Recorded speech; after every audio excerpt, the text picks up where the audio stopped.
Hi everyone, welcome back to my channel. ಬೆಳಿಗ್ಗೆ ನೋಡಿ ಇಲ್ಲೊಬ್ಬರು ಅಜ್ಜಿ ಹೂ ಕೊಯ್ತಾ ಇದ್ದಾರೆ. ಆ ಅಜ್ಜಿ ನಮ್ಮ ಕೇರಿಯವರು ಯಾವಾಗಲೂ ಬಂದು ನಮ್ಮ ಗೇಟಿನ ಹೊರಗಿನ ಹೂವನ್ನು ಕೊಯ್ಕೊಂಡು ಹೋಗ್ತಾರೆ ದೇವರಿಗೆ.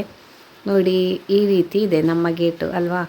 ಈ ಸೈಡ್ ಇರೋದೆಲ್ಲ ನಾವು ಹಾಗೆಯೇ ಬಿಟ್ಟಿರ್ತೇವೆ. ಮತ್ತು ಮಂದಾರ ಪುಷ್ಪ, ಆ ಹೂ, ಹಳದಿ ಹೂ ಎಲ್ಲ ಹಾಗೆ ಬಿಟ್ಟಿರ್ತೇವೆ. ಕೆಲವೊಂದು ಮಾತ್ರ ದೇವರಿಗೆ ತೆಗಿತೇವೆ. ಮತ್ತು ಗೇಟಿನ ಆಚೆ ತೋರಿಸ್ತೇನೆ ನೋಡಿ. ಆಚೆ ಸೈಡನ್ನು ಅವರಿಗೆ ಬಿಟ್ಟಿರ್ತೇವೆ. ನಾವು ಎಷ್ಟು ಗಾರ್ಡನಲ್ಲಿ ಹುಲ್ಲು ತೆಗೆಸಿದ್ರು, ಗಿಡ ಕಟ್ಸಿದ್ರು ಕೂಡ ಇದನ್ನು ನಾವು ಕಟ್ ಮಾಡೋದಿಲ್ಲ. ಗೆಲ್ಲು ರಸ್ತೆವರೆಗೆ ಹೋದರೆ ಮಾತ್ರ ಕಟ್ ಮಾಡ್ತೇವೆ. ಬಾಕಿ ಇದಿಷ್ಟು ಪೋರ್ಷನ್ ಏನಿದೆ ಫುಲ್ ಅಜ್ಜಿಗೋಸ್ಕರ ಬಿಟ್ಟಿರ್ತೇವೆ. ಪಾಪ ತುಂಬ ಪ್ರಾಯದ ಅಜ್ಜಿ ಇಲ್ಲಿ ನಿಂತ್ಕೊಂಡು ಎಲ್ಲ ಮೊಗ್ಗೆಲ್ಲ ತೊಗೊಂಡು ಹೋಗ್ತಾರೆ ಅವರು. ಹಾಗೆ ಒಂದೆರಡು ಮೂರು ಮನೆಯವರು ಹಾಗೆ ನಮ್ಮ ಥರವೇ ನಾವು ಬಿಟ್ಟಿರ್ತೇವೆ ಅವರಿಗೋಸ್ಕರ. ಹಾಗೆ ಪಾಪ ಪ್ರಾಯದವರಲ್ವ, ದೇವರಿಗೆ ಹೂ ಮಾಲೆ ಮಾಡೋದು ಅವರಿಗೆ ಇಷ್ಟ. ಅದಕ್ಕೋಸ್ಕರ ನಾವು ಅವರಿಗೋಸ್ಕರ ಹಾಗೆ ಮಾಡೋದು. ಹಾಗೆ ನಾನೀಗ ಒಬ್ಬರು ಮನೆಗೆ ಹೋದೆ ಬೆಳಿಗ್ಗೆ, ನನ್ನ ಫ್ರೆಂಡ್ ಮನೆಗೆ. ಅಲ್ಲಿ ಪೇಪರನ್ನು ತೆಗಿತಾ ಇದ್ದೇನೆ ಬಾಕ್ಸಿಂದ. ಮಳೆಗಾಲ ಅಲ್ವಾ, ಹೀಗೆ ಬಾಕ್ಸಲ್ಲಿ ಹಾಕಿರ್ತಾರೆ. ಅವಳು ಇವತ್ತು ಸಂಡೇ ಅಲ್ವಾ, ಹಾಗೆ ನಿನ್ನೆ ಶನಿವಾರ ಅಮ್ಮನ ಮನೆಗೆ ಹೋಗಿದ್ದಾಳೆ, ಫುಲ್ ಫ್ಯಾಮಿಲಿ ಪೂರ್ತಿ, ಏನೋ ವಿಶೇಷ ಇದೆ ಅಂತ. ಹಾಗೆ ಇಲ್ಲಿ ಅಂಕಲ್ ಹೋಗಲಿಲ್ಲ, ಒಬ್ಬರೇ ಇದ್ದಾರೆ ಅವರು, ಪ್ರಾಯದವರು. ಲಾಸ್ಟ್ ಟೈಮ್ ನಾನು ಉಯ್ಯಾಲೆ ಆಡುವಾಗ ವಿಡಿಯೋ ಮಾಡಿದೆ ಅಲ್ಲ, ಆ ಅಂಕಲ್ ಇಲ್ಲಿದ್ದಾರೆ. ಅವರು ಹೋಗಲಿಲ್ಲ ಮಳೆ ಅಂತ, ಬೇಡ ಜರ್ನಿ ಅಂತ. ಹಾಗೆ ಅವರಿಗೋಸ್ಕರ ಅವರು ಹೊರಗೆ ಬರೋದು ಬೇಡ ಪೇಪರ್ ತೆಗಿಲಿಕ್ಕೆ ಅಂತ ಹೇಳಿ ನನಗೆ ಅಲ್ಲಿ ಇಟ್ಟು ಹೋಗಲಿಕ್ಕೆ ಹೇಳಿದ್ಲು ಅವಳು, ಬಾಲ್ಕನಿಯಲ್ಲಿ. ಹಾಗೆ ನಾನು ಈಗ ಅಲ್ಲಿ ಬಾಲ್ಕನಿಯಲ್ಲಿ ಒಳಗೆ ಆ ಪೇಪರನ್ನು ಹಾಕಿ ಹೋಗಬೇಕು. ಆ ಕೆಲಸ ನನಗೆ ತುಂಬಾ ಮಳೆ ಬರ್ತಿದೆ ಆಯಿತಾ, ಸಿಕ್ಕಾಪಟ್ಟೆ. ಇಲ್ಲೆಲ್ಲ ಹುಲ್ಲುಂಟು ಮಾರೇರೆ. ಹಾಗೆ ನೋಡಿ ನೋಡಿ ಜಾಗ್ರತೆಯಲ್ಲಿ ಕಾಲಿಡ್ತಾ ಇದ್ದೇನೆ ನಾನು. ಕೆಳಗಡೆ ಹಾವುಗಳೆಲ್ಲ ಇದ್ದರೂ ಗೊತ್ತಾಗಲ್ಲ, ಮರಿಗಳು. ಇಲ್ಲಿ ತುಂಬ ಹಾವಲ್ವ ನಮ್ಮ ಪ್ರದೇಶದಲ್ಲಿ. ಹಾಗೆ ಮತ್ತೆಲ್ಲರೂ ಮೆಟ್ಟಿದ್ರೆ ಕಥೆ ಗೋವಿಂದ. ಹಾಗೆ ಈಗ ನಾನು ಆ ಪೇಪರನ್ನು ಅಲ್ಲಿ ತೂರಿಸಿ ಅಲ್ಲಿ ಹಾಕಿಟ್ಟೆ ಆಯಿತಾ. ಹಾಗೆ ಅಲ್ಲಿ ಮಳೆಯೆಲ್ಲ ಬರುವುದಿಲ್ಲ, ನೀವು ಹಾಗೆ ಹಾಕಿಟ್ಬಿಡಿ ಒಳಗಡೆ. ಮತ್ತೆ ಅಂಕಲ್ ತಗೊಂಡು ಹೋಗ್ತಾರೆ ಅಂತ ಹೇಳಿದ್ಲು. ಅಂಕಲ್ ನಿದ್ದೆ ಮಾಡಿದ್ದಾರೆ ಕಾಣ್ತದೆ ಬೆಳಿಗ್ಗೆ, ಅಥವಾ ಒಳಗಿರ್ಬೋದು, ಕರೆಯೋಕ್ಕೆ ಹೋಗಿಲ್ಲ ನಾನು. ಒಟ್ಟಾರೆ ಅವರು ಹೊರಗೆ ಬರೋದು ಬೇಡ ಅಂತ ಪ್ಲ್ಯಾನ್ ಮಾಡಿದ್ದು. ಸರಿ, ಅವರು ಇನ್ನೂ ತೊಗೊಂಡು ಓದ್ಕೋತಾರೆ, ನಾನು ಮನೆಗೆ ಹೊರಡೋದು. ಈಗ ನಾನು ಸ್ವಲ್ಪ ಉಯ್ಯಾಲೆ ಆಡ್ಬಿಡ್ತೇನೆ. ಈಗ ಊರಿಗೆ ಹೋಗಿದ್ದಾಳಲ್ಲ, ಯಾರಿಲ್ಲಲ್ಲ, ಸ್ವಲ್ಪ ಉಯ್ಯಾಲೆ ಆಡ್ಕೊಂಡು ಮನೆಗೆ ಹೋಗೋಣ ಒಂದು 5 ನಿಮಿಷ. ಆಗ ಅದರ ವೀಡಿಯೋ ಹಾಕಿದ್ದೆ ನೋಡಿ, ಉಯ್ಯಾಲೆ ಆಡೋಕ್ಕೆ ಬರ್ತೀನಿ ಈಚೆ ಅವಳು ಊರಿಗೆ ಹೋದಾಗ. ಹಾಗೆ ಮನೆ ಸುತ್ತ ನೋಡ್ದಂಗೆ ಆಯಿತು, ಉಯ್ಯಾಲೆ ಆಡ್ದಂಗೆ ಆಯಿತು ಅಂತ. ಅಯ್ಯೋ, ಉಯ್ಯಾಲೆನೇ ಇಲ್ವಲ್ಲ, ತೆಗೆದಿಟ್ಬಿಟ್ಟಿದ್ದಾರೆ. ಓ,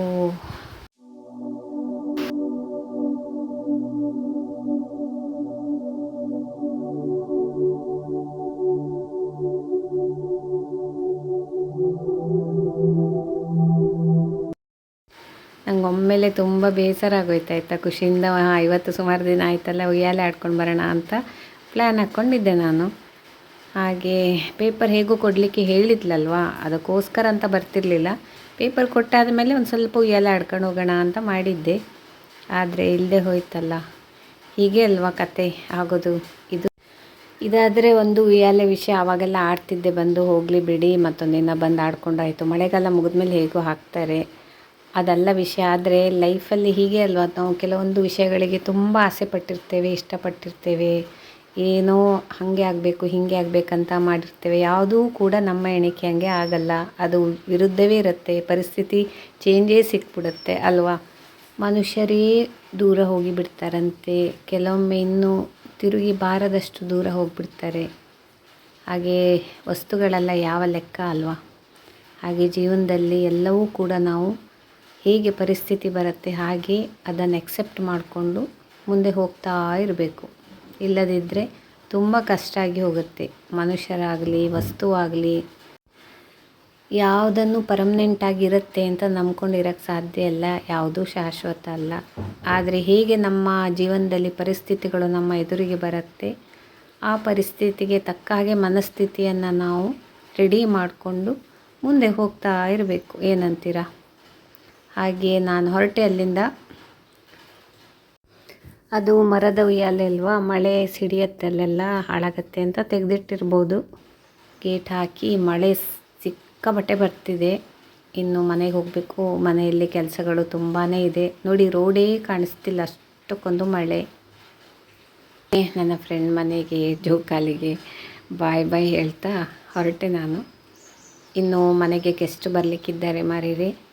ಅಷ್ಟರೊಳಗೆ ನನಗೆ ಅಡುಗೆ ಗಿಡುಗೆ ಎಲ್ಲ ಮುಗಿಸ್ಕೊಂಡು ಎಲ್ಲ ಕೆಲಸ ಮುಗಿಸ್ಕೊಂಡು ಕೂತ್ಕೋಬೇಕು. ಸ್ವಲ್ಪ ಹೊತ್ತು ಗೆಸ್ಟ್ ಒಟ್ಟಿಗೆ ಟೈಮ್ ಸ್ಪೆಂಡ್ ಮಾಡಬೇಕಲ್ವ, ಮಾತಾಡೋದು ಕತೆ ಆಡೋದು ಇದ್ದೇ ಇರುತ್ತೆ. ಸೊ ಯಾರೆಲ್ಲ ಬರ್ತಾರೆ ಏನು ಕತೆ ಅಂತ ನೆಕ್ಸ್ಟ್ ಗೊತ್ತಾಗುತ್ತೆ ನಿಮಗೆ. ಸೊ ಮಳೆ ನೋಡ್ತಾ ನೀವು ಕೂಡ ಬನ್ನಿ.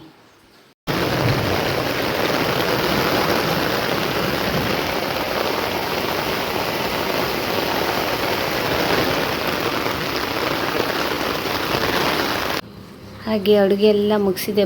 ಮುಗಿಸ್ತಾ ಇದ್ದಂಗೆ ಗೆಸ್ಟ್ ಬಂದೇ ಬಿಟ್ಟರು ನೋಡಿ. ಎಂಟ್ರಿ ಕೊಡ್ತಾ ಇದ್ದಾರೆ. ನಮ್ಮಪ್ಪ ಡೈರೆಕ್ಷನ್ ಕೊಡೋದು, ಅಲ್ಲಿ ಗಟಾರ್ ಉಂಟಲ್ವಾ, ಅದಕ್ಕೆ ವೀಲ್ ಏನಾದ್ರು ಅಲ್ಲಿ ಸಿಕ್ಕಾಕೊಂಡ್ರೆ ಅಂತ. ಅಂತೂ ಒಳಗೆ ಎಂಟ್ರಿ ಕೊಡ್ತಿದ್ದಾರೆ ನೋಡಿ ಗೆಸ್ಟು. ಬನ್ನಿ ಬನ್ನಿ, ಇವರೇ ನಮ್ಮ ಗೆಸ್ಟು. ಇವ್ರು ಯಾರಂತ ಸ್ವಲ್ಪ ನೆನಪಾಯ್ತಾ? ಲಾಸ್ಟ್ ಟೈಮ್ ಒಂದು ವಿಡಿಯೋ ಹಾಕಿದ್ದೆ ಇವರ ಮನೆಗೆ ಹೋದದ್ದು ಪುತ್ತೂರಲ್ಲಿ. ಅವರೇ ಇವರು ನಮ್ಮ ಅಕ್ಕ. ಹಾಗೆ ನನ್ನ ತಂದೆ ಮಾತಾಡ್ತಾ ಇದ್ದಾರೆ. ಇವರೆಲ್ಲ ಕಷಾಯ ಕುಡಿತಿದ್ದಾರೆ. ನಾವೆಲ್ಲ ಯಾರಾದರೂ ಗೆಸ್ಟ್ ಬಂದರೆ ಟೀ, ಕಾಫಿ ಅಥವಾ ಕಷಾಯ 3 ಆಪ್ಷನ್ ಇಡ್ತೇವೆ. ಹಾಗೆ ಇವರೆಲ್ಲ ಕಷಾಯನೇ ಪ್ರಿಫರ್ ಮಾಡಿದರು. ಯಾಕಂದರೆ ಈ ಮಳೆಗಾಲದಲ್ಲಿ ಬಿಸಿ ಬಿಸಿ ಕಷಾಯ ಕುಡಿಯೋಕ್ಕೆ ಚೆನ್ನಾಗಾಗತ್ತಲ್ವ. ಹಾಗಾಗಿ ಇವರೆಲ್ಲ ಕತೆ ಹೊಡಿತಾ ಇದ್ದಾರೆ. ನಾನು ಅಮ್ಮ ಸ್ವಲ್ಪ ಅಡುಗೆ ಮನೆಯಲ್ಲಿ ಬ್ಯುಸಿ ಇದ್ದೇವೆ. ಅಮ್ಮ ವಡೆ ಮಾಡ್ತಾ ಇದ್ದಾರೆ, ಉದ್ದಿನ ವಡೆ. ಹಾಗೆ ನಾನು ಅಡುಗೆ ಎಲ್ಲ ಮಾಡಿದ್ದೇನೆ. ಅಮ್ಮ ಬಿಸಿ ಬಿಸಿ ಉದ್ದಿನ ವಡೆ ಮಾಡ್ತೇನೆ ಹೇಳಿದರು, ಮಾಡ್ತಾ ಇದ್ದಾರೆ. ಊಟಕ್ಕೆ ಆಗುವಾಗ ಬಿಸಿ ಬಿಸಿ ವಡೆ ಚೆನ್ನಾಗಾಗುತ್ತೆ. ಸ್ವೀಟು ಕೂಡ ಯಾವಾಗಲೂ ಮಾಡ್ತೇವೆ. ಗೆಸ್ಟ್ ಬಂದರೆ ಅವರು ಬೇಡ ಹೇಳಿದರು ಇಬ್ಬರು ಕೂಡ. ಹಾಗಾಗಿ ನಾವು ಅಡುಗೆ ಮತ್ತು ಇದು ಎಕ್ಸ್ಟ್ರಾ. ಹಾಗೆ ಅವರೆಲ್ಲ ಅಮ್ಮ ಕೂಡ ಹೋದರು ವಡೆ ಮಾಡಿಟ್ಟು. ಎಲ್ಲ ಮಾತಾಡ್ತಾ ಇದ್ದಾರೆ ಹೊರಗಡೆ. ನಾ ಸುಮ್ಮನೆ ಒಳಗೆ ಬಂದೆ ಆಯಿತಾ. ಹಾಗೆ ಬಿಸಿ ಬಿಸಿ ವಡೆ ಕಾಣ್ತಲ್ವಾ, ಕ್ರಿಸ್ಪಿಯಾಗಿ ಒಳ್ಳೆ ಚೆನ್ನಾಗಾಗಿದೆ ಆಯಿತಾ. ನೋಡುವಾಗಲೇ ಆಸೆ ಆಯಿತು, ಒಂದು ತಿನ್ಬಿಡ್ಲಾ ಅಂತ ಒಳಗೆ ಬಂದೆ. ಎಷ್ಟು ಚೆನ್ನಾಗಿದೆ ನೋಡಿ ಅಲ್ವಾ, ಕ್ರಿಸ್ಪಿಯಾಗಿ ಸಖತ್ತಿದೆ. ಬೇಕಾ ನಿಮಗೆ? ಬೇಡವಾ? ನನಗೂ ಬೇಡ ಬಿಡಿ, ಊಟಕ್ಕೆ ಕೂತಾಗಲೇ ತಿಂದ್ಬಿಡೋಣ. ಹಾಗೆ ಊಟದ ಟೈಮ್ ಆಯ್ತು. ಈಗ ಎಲ್ಲ ಊಟಕ್ಕೆ ಕೂತಿದ್ದಾರೆ. ಹಾಗೆ ಇವ್ರು ಯಾರಂತ ಗೊತ್ತಾಯ್ತಾ ನಿಮಗೆ? ಪುತ್ತೂರಲ್ಲಿ ಒಂದು ಮನೆಗೆ ಹೋಗಿದ್ದೆ ನೋಡಿ, ನಮ್ಮ ಅಕ್ಕನ ರಿಲೇಟಿವ್ ಮನೆಗೆ. ಬ್ರೂನಿ, ಬಾಬಿ, ಶೈನಿ ಅಂತ 3 ಸೂಪರ್ ಡಾಗ್ಗಳನ್ನು ಸಾಕಿದವರು ಇವರೇ. ಇವ್ರ ಹೆಸರು ಪ್ರವೀಣ್ ಚಲ ಅಂತ. ಹಾಗೆ ನಮ್ಮ ಅಕ್ಕನಿಗೆ ರಿಲೇಟಿವ್ ಆಗ್ತಾರೆ ಅವರು. ಹಾಗೆ ಈ ಕಡೆ ಎಲ್ಲ ಬಂದಿದ್ದರು ದೇವಸ್ಥಾನಗಳಿಗೆ ಇಬ್ಬರು ಸೇರಿಕೊಂಡು. ಹಾಗೆ ನಮ್ಮ ಮನೆಗೆ ಬಂದು ಊಟ ಮಾಡಿ ಹೋಗ್ತಾ ಇದ್ದಾರೆ. ಹಾಗೆ ನಮ್ಮದೆಲ್ಲ ಊಟ ಆಯಿತು. ಹಾಗೆ ಕೂತ್ಕೊಂಡೇನು ಅಮ್ಮ ಮತ್ತು ಅವರಿಬ್ಬರು ಡಿಸ್ಕಷನ್ ಮಾಡ್ತಾ ಇದ್ದಾರೆ. ನಾವು ಮಾತಲ್ಲಿ ಹೇಳುವ ಥರನೇ ನಮ್ಮ ಕಾರ್ಯನೂ ಇರಬೇಕು ಅಂತ. ಬರೀ ಮಾತಲ್ಲಿ ಮಾತ್ರ ಕ್ರಿಯೆಗಳನ್ನು ನಾವು ದೋಷ ಮಾಡ್ಕೊಳ್ಳೋದು, ಗ್ರಹಗಳು ಯಾವತ್ತೂ ಹಾಳು ಮಾಡೋದಿಲ್ಲ. ಈಗ ಅಂತೂ ನಾವೆಲ್ಲ ಕೂತ್ಕೊಂಡು ಸಂಖ್ಯಾಶಾಸ್ತ್ರ, ಜ್ಯೋತಿಷ್ಯ ಶಾಸ್ತ್ರ, ಅದು ಇದು ಕ್ಲಾಸ್ಗಳನ್ನೆಲ್ಲ ನಾವೆಲ್ಲ ಕೆಲವೊಂದು ಅಟೆಂಡ್ ಮಾಡಿದ್ವಿ. ನಾವು ಅದನ್ನೆಲ್ಲ ಮಾತಾಡಿಕೊಂಡು ಡಿಸ್ಕಸ್ ಮಾಡಿಕೊಂಡು ಗಮ್ಮತ್ತಾಯಿತು ಮಾತ್ರ. ಈಗ ಹೊರಟರು ಅವರು ಮನೆಗೆ. ಸ್ವಲ್ಪ ಗಿಡಗಳ ಹತ್ರ ಎಲ್ಲ ಹೋದರು. ಅವರು ಕೂಡ ಗಾರ್ಡನಿಂಗ್ ಮಾಡಿದ್ದಾರೆ, ತೋರಿಸಿದ್ದೆ ನಾನು ಆ ವಿಡಿಯೋದಲ್ಲಿ. ಹಾಗೆ ಯಾವ್ಯಾವ ಗಿಡ ಇದೆ ಏನು ಅಂತೆಲ್ಲ ನೋಡಿಕೊಂಡು ಈಗ ಹೊರಡ್ತಾರೆ ಅವರಿನ್ನು. ಹೆಂಗಸರಿಗೆ ಹಾಗೆ ಅಲ್ವ, ಯಾರ್ದಾರು ಮನೆಗೆ ಹೋದರೆ ಗಿಡ ನೋಡೋದೇ ಕೆಲಸ ಗಾರ್ಡನಿಗೆ ಬಂದರೆ. ಹಾಗೆ ಅವರು ಹೊರಡುವಾಗ ನಾನು ಅವರ ವೆನಿಟಿ ಬ್ಯಾಗ್ ನೋಡಿದೆ. ಆ್ಯಕ್ಚುಲಿ ಅವರು ತುಂಬ ಟ್ಯಾಲೆಂಟೆಡ್ ಲೇಡಿ. ಅವರು ತುಂಬ ಟೈಪ್ ವೆರೈಟಿ ಬ್ಯಾಗ್ಗಳನ್ನು ಹೊಲಿತಾರೆ. ನಾನು ತೋರಿಸ್ತೇನೆ. ಲಂಬಾಣಿ ವರ್ಕ್ ಆಯಿತಾ. ಇನ್ನು ಬ್ಯಾಗ್ಸ್ ತೋರಿಸ್ತೇನೆ. ಇದೆಲ್ಲ ನಾನು ಅಂದರೆ ವೇಸ್ಟ್ ಮೆಟೀರಿಯಲಿಂದ ಮಾಡಿದ್ದೆ. ವೇಸ್ಟ್ ಮೆಟೀರಿಯಲ್ ಅಲ್ಲ, ಬಟ್ಟೆ ಯಾವುದೆಲ್ಲ ಉಳಿದಿದೆ, ಬಟ್ಟೆ ಚೂರುಗಳಿಂದ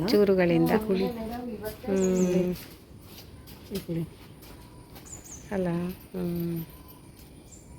ಇದೀಗ ತೋರಿಸ್ತೇನೆ. ಇದು ಉಂಟೀಗ ನನ್ನ ಹತ್ರ. ಇದೆಯಾ ನೀವು ಹಾಕಿದ್ದೀರಿ? ಸಶಿಕೋ ಅಂತ ಹೇಳ್ತಾರೆ.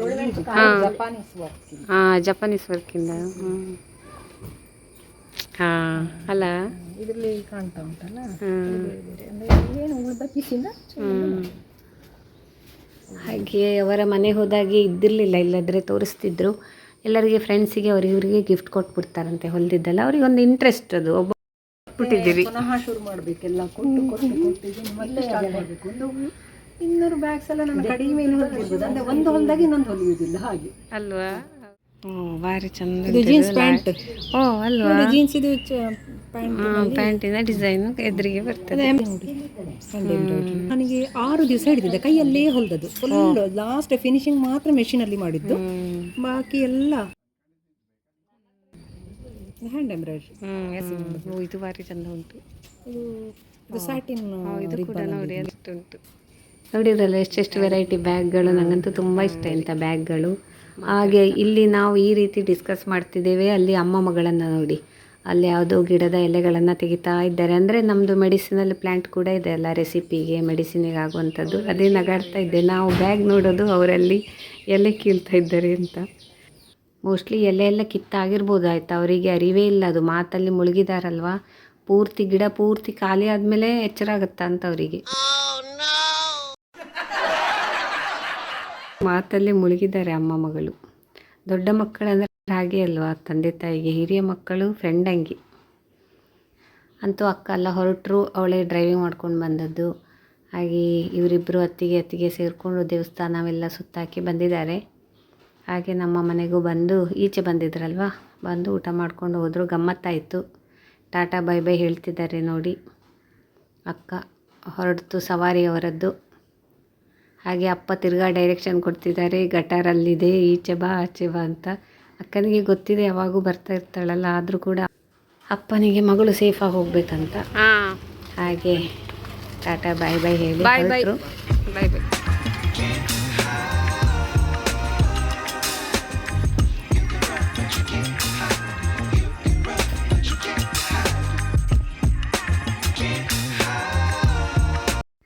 ಇವತ್ತಿನ ವಿಡಿಯೋ ನಿಮಗೆಲ್ಲರಿಗೂ ಇಷ್ಟ ಆಗಿರ್ಬೋದು ಅಂತ ಅನ್ಕೋತೇನೆ.